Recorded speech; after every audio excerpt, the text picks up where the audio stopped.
మన press meet పెట్టి ఏం మాట్లాడు, చంద్రబాబు నాయుడు గారికి పెద్దిరెడ్డి రామచంద్రరెడ్డి గారికి ఏదో చిన్నప్పుడు గొడవలు ఉండేదంట. ఆయన్ని పెద్దిరెడ్డి రామచంద్రరెడ్డి గారు చంద్రబాబు నాయుడు గారిని కొట్టారంట. అందుకని చెప్పి ఆ కోపంతో ఇప్పుడు వేధిస్తున్నారంట. నీకు చూసేవారు చంద్రబాబు నాయుడు గారిని కొట్టిలేదు. కామన్ సెన్స్ ఉందా మాజీ ముఖ్యమంత్రి గారు మీకు ఈ విధమైనటువంటి విషయాలు మాట్లాడొచ్చా?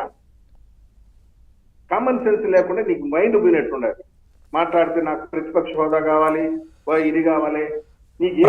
ప్రజలు కదా ఇవ్వాల్సింది ప్రతిపక్ష హోదా. ఎంతసేపటికి ప్రజలు ఇవ్వాల్సిందే. ప్రజలు ఖచ్చితంగా ఆ నంబర్ ఇచ్చుంటే గనక, ఆ సీట్లు ఇచ్చుంటే ఎందుకు అడుక్కోవాలి? ఎవరిని ఎందుకు అడుక్కోవాలి?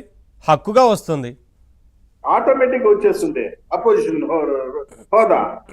ఇప్పుడు మాత్రం నీకేం తక్కువ చేసినాడు మా నాయకుడు జనరాసిటీ మ్యాగ్నానిమిటీ ఉన్న నాయకుడు కాబట్టి నిన్ను మంత్రుల తర్వాత నేను ప్రమాణ స్వీకారం చేయించాడు. లేకుంటే నీ యొక్క ఆల్ఫాబెటికల్ ఆర్డర్ చూసి నువ్వు లాస్ట్ లో ప్రమాణ స్వీకారం చేయించాలా. కానీ నీ పైన మాజీ ముఖ్యమంత్రి హోదాలు నీ గౌరవం ఇచ్చి మంత్రుల తర్వాత నేను ప్రమాణ స్వీకారం చేయించాడు.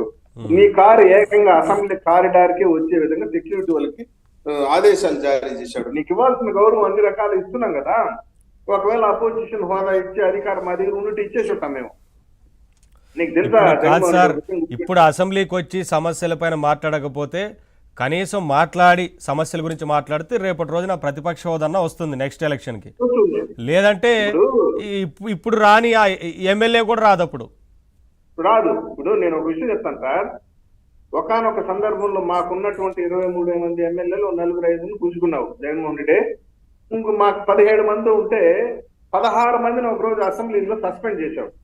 ఒక్క చంద్రబాబు నాయుడు గారు on the floor of the house నిలబడి 151 మంది ఎమ్మెల్యేలకి సమాధానం చెప్పాడు. ఒకనొక ఘటన జరిగింది ఇది.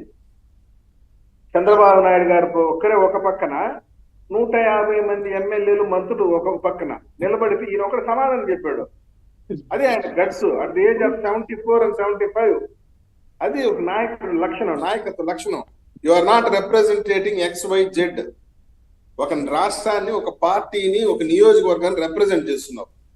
నీకెందుకు ఈగోయిజం హర్ట్ అయిపోయిందో ఇంకేదో నాకు అర్థం కాదు. ఓటమిని అంగీకరించవు, ఏదేదో మాట్లాడతావు, ప్రజల్ని నిందిస్తావు. చివరికి ఇక్కడ జోక్ ఏంటంటే తనకు ఓట్లు వేయకపోవడానికి తప్పంత ప్రజలదే అంటాడు. నా తప్పేం లేదు, పొరపాటు జరిగిపోయింది, క్షమించండి అంటే అది చెప్పడు. ఈవీఎంలు పొరపాట్లు జరిగినాయంట, ప్రజలు తప్పు చేశారంట, అక్క చెల్లెమ్మల దేవుని ఏమైపోయింది, అవ్వాతాతల దేవుని ఏమైపోయింది అంటే ఏమైపోయింది చెప్పు. ముఖ్యమంత్రి గారికి షర్మిల వేసినటువంటి ప్రశ్న కరెక్ట్. నీకు అసెంబ్లీకి పోయి అసెంబ్లీని ఫేస్ చేసే శక్తి లేదు. వైట్ పేపర్ రిలీజ్ చేస్తే వైట్ పేపర్ ని మీ నాయకులు ఎవరు కౌంటర్ కూడా చేయలేకపోయినారు కదా. నేను white paper on the floor of the house చేశాం, మాట్లాడొచ్చు కదా. అవును. అనిల్ కుమార్ గారు, మీ పార్టీ రాష్ట్ర అధ్యక్షురాలు షర్మిల గారు మాట్లాడిన దాంట్లో అంటే ఖచ్చితంగా షర్మిల